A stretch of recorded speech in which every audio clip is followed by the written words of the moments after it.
It is a great honor to be here. I do want to caution you. Some of you may be familiar with a gentleman named Desmond Doss. Now, you may search the recesses of your mind right now and think that name is familiar, but I can't quite place it. By the time I get through sharing his story, you will remember who Desmond Doss is. By the way, my message is for you men and women of the cloth. But is equally applicable to everybody in the room. And so, Desmond Doss, I will tell you, was a Seventh-day Adventist who strongly believed in what was the war effort of World War II. And so strong was his desire to serve his country and defend the freedoms that we hold dear that he enlisted in the Army. Now, Doss signed up to be a medic, because the core tenets, the core foundations of his faith prohibited him from causing harm to another human life. And so, as you might imagine, Doss was ridiculed by his peers. The commanders of his units detested the idea that he had joined the army and did not want to take up arms. In fact, so bad was Doss's plight that at one point he faced court-martial, but Doss pleaded with the higher-ups to allow him to serve, assuring them that he would not fail them as a medic and a soldier. Doss's captain, by the way, they did then allow him to proceed forward. He graduated from basic training and became a regular infantryman. His captain over his first platoon, I guess it would be a corporal, a sergeant, a lieutenant, and then his captain over his first platoon, detested the idea that Doss had been able to join the Army, and he did everything he could to make Doss's life a living hell. He made sure that other soldiers hazed him. He made sure that he was beat. He made sure that he was isolated and alone in his faith and in his endeavors. The captain did all he could to create a recipe that stirred dissension against Doss so that he would quit. And isn't that what the enemy does, ladies and gentlemen? He stirs a recipe designed to get people to quit. And not just anybody, but oftentimes the most important of individuals to quit. You see, we have we've talked about the COVID pandemic. I submit to you, ladies and gentlemen, the greatest epidemic, pandemic, whatever demic you want to call it, that faces our country today is the absence of fathers in the home. The enemy stirred a recipe in the family that got fathers to quit. And we see the consequences of it. The enemy has stirred strife and unrest in the hearts of society that has caused mistrust, distrust, unrest with government, with police officers, with firefighters, with doctors. You see, we live in an information age where nobody believes anything that anybody says unless they saw it first on Facebook. Isn't that a great recipe to get people to quit? And last but certainly not least, the enemy stirs a recipe of dissent among pastors and clergymen, all designed to get them to remove themselves and abscond themselves from the pulpit, because the enemy knows that when he removes that one particular person from a place of importance, there is a ripple effect. And sometimes the ripple effect is pretty profound. And I want to illustrate for you just how profound the ripple effect might be if you, as a clergyman, remove yourself from the soup bowl of life. And so, imagine, if you will, a father. My father, for example, my parents divorced when I was 9. My father left the home, and truth be told, he and I's relationship suffered forevermore until his death. God rest his soul. The ripple effect that he left in his absence, the devil stirred that recipe of dissent, and he left, and the ripple effect was simply that my mother raised a single child. My mother became a single mother raising a child, and I became a child in a single parent home. Perhaps even the ripple effects are still felt today as I raise my children.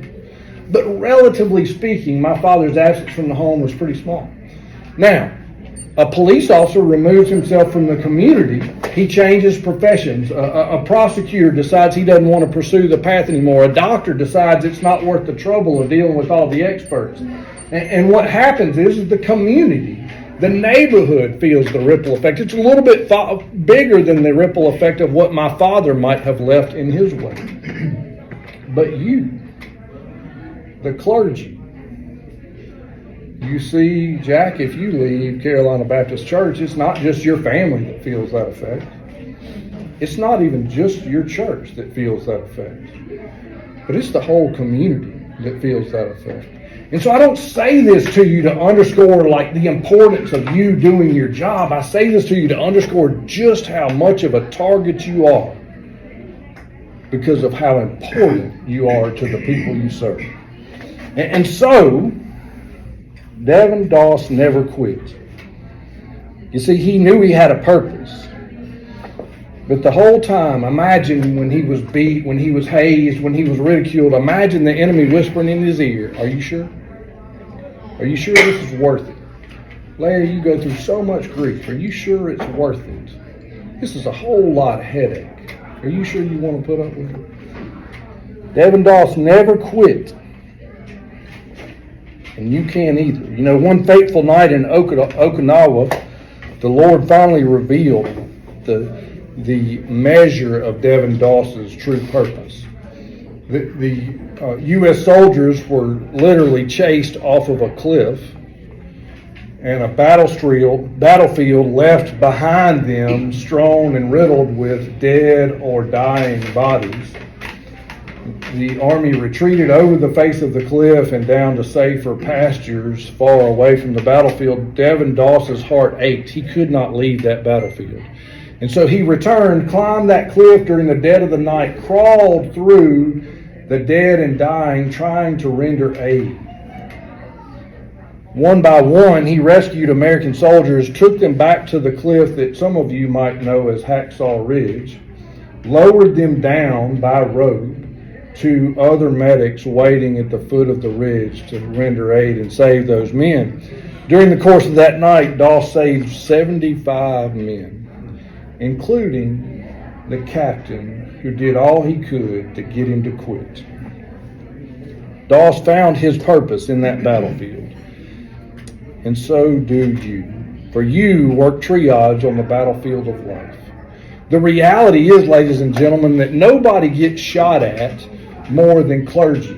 Nobody gets yelled at more than clergy. Nobody gets ridiculed more than clergy. Nobody gets beat or hazed or tormented more than you do. And we know that. And so it bears mentioning today how much we appreciate you because we know what you go through. But the other reality is this, is that the battlefield you crawl about daily is one that's so desperate. For you may well be the last line of defense that separates us from chaos. And so, like Desmond Doss, you can't quit. Sometimes the wounded you minister to don't even know they're wounded. Their own mortality escapes them. But you, crawling through the wasteland, you find them and bring them home. You bring them to a home they may never otherwise find. And there is no triage like that triage. And you're not alone in your fight. Private Leslie Friston served in Her Majesty's Royal Army Medical Corps. And in 1917, he rushed out onto the battlefield to retrieve and render aid to wounded British soldiers when the Germans launched gas-filled rockets into the battlefield.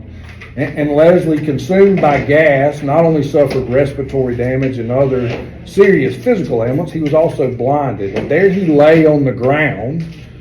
And he said very candidly later in an interview, "I said my piece with my Maker, and I prayed that I would see him and my family and whoever else in eternity in heaven. And I closed my eyes to go into the eternal." But such was not the case for Friston, for a group of unknown soldiers passing by saw him breathing, and one soldier reached down and clutched Friston's shoulder, the the sleeve, the shirt, if you will, and drug him off the battlefield. Somebody will grab you too. Because we know that there are days when you were wounded, when you were weak, and when you were weary. And what I want to tell you as clergy is this, is that we love you enough that we'll grab you. We may be difficult. We may be like herding cats sometimes as a flock. But we will rescue you from the battlefield too.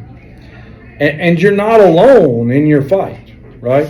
Because some unknown soldier will come by and grab you by the shirt and drag you off the battlefield. But Leslie Friston's story gets much more miraculous than that. For as they drug him to a field hospital, not some quarter of a mile from the front lines, he lay in a bed. They had bandaged his eyes. They had treated his wounds. And Leslie always carried a Bible with him. Now, you and I might call it a pocket Bible. We might even, I saw a couple of pictures of it. It might even be like more akin to a Gideon's Bible because it was really small, right? And it fit in the breast coat of his pocket. And somebody during his treatment had laid it out on his side, more or less.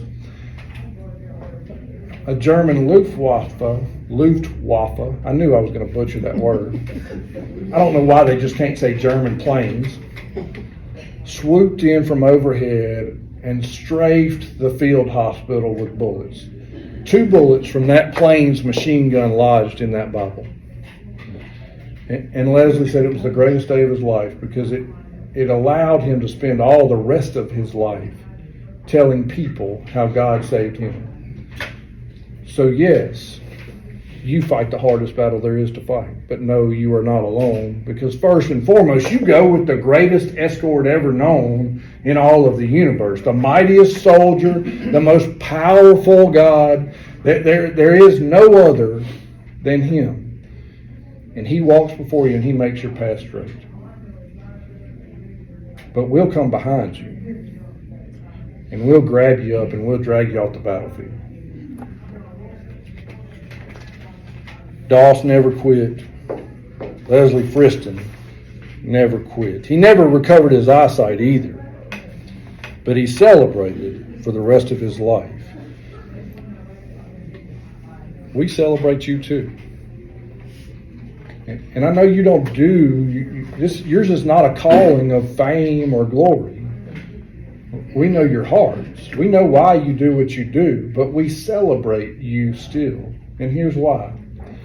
If I said to you, and I think everybody in the room will know this reference, but maybe not. There may be 1 or 2 that don't. But if I said to you, do you know who Father Mulcahy is? Do you know who Father Mulcahy is? When I tell you that he was the priest that tended to the ministry of the 407th Seventh in what we all know as a show called MASH, then you remember that Father Mulcahy is really a household name. And you know what? Yours is too. Yours is too. Among your parishioners, among your congregants, you are a hero and you are a household name. And again, I understand that you don't do this job because you want to be a hero, but I emphasize that point so that you understand that people love you. And people do listen. And people do need you. And so just as BJ and Hawkeye and Frank and others in MASH often commented about, well, Father Mulcahy said, Garrett, there are people who say, well, Garrett said. Right? And so, while you don't want to be a hero, and I appreciate your humility, the fact of the matter is that you are a hero to somebody. And you know why it's important for me to tell you that? Because you just need to know how loved you are. I'm reminded of the man who was paralyzed and he had 4 friends amongst him who, according to the book of Mark, he had 4 friends amongst him who were willing to carry him to see Jesus. Now, I want to tell you this, that while I don't at all think that any of you are lame or paralyzed in your faith, I do understand that there are times when you just need to vent. There are times when you just need to be able to unwind. There are times when you need to take off the cloth and be a person. And I know it's hard for you to do in the job that you have. I know that from personal experience, because I can tell you, and I say this very tongue-in-cheek, I am the most popular man in Coney County. If you don't believe me, just hang out with me as we walk out of Tabby D's, and I'll say hey to 16 people. Some of them will be well-intended, but 5 of them are going to want to know about their son who's out there in the county jail. And so I very much exist in a world where I often struggle with the fact that what people want is to take. And I know as clergy you do too. Because most every relationship you have involves somebody else needing something from you. And I can personally tell you I know how demanding and how draining that is. And so I understand sometimes the struggle that you face. Well, let me just assure you, let me just give you the encouragement, let me just give you the reminder that you have a friend who is crazy enough to dig a hole through somebody's roof to lower you down to where you need to be. And thank God for it. I'm glad we all do, right? And so even on your worst day, just take comfort in knowing that there are people, that you have somebody in your life who will pick up your stretcher and carry you, that you have somebody who will come and render you aid as well. You're not alone. God's with you, and we're with you too. And the rest of it is just a subtle whisper of the enemy. Now, I know that again, you don't do this call for any sort of glory. In fact, you deflect the glory to that of the Father. You don't do it for the accolade of men. In fact, it probably, if I know you well enough, you probably sheepishly shy away from man's accolade. But let me say thank you. Let me look you in the eye and say thank you. Because yours is not an easy battle. And I also know that you don't get told thank you enough. And I know that instead, the dialogue you often have is one where somebody seeks your counsel, solicits your advice, requests your help, and then ignores it. And nothing can make you feel unappreciated more than those sorts of scenarios. And so let me just challenge you, after encouraging you with words of thanks, let me just challenge you, don't you stop. Don't you quit. Don't you listen to the whispers of the enemy stirring dissent.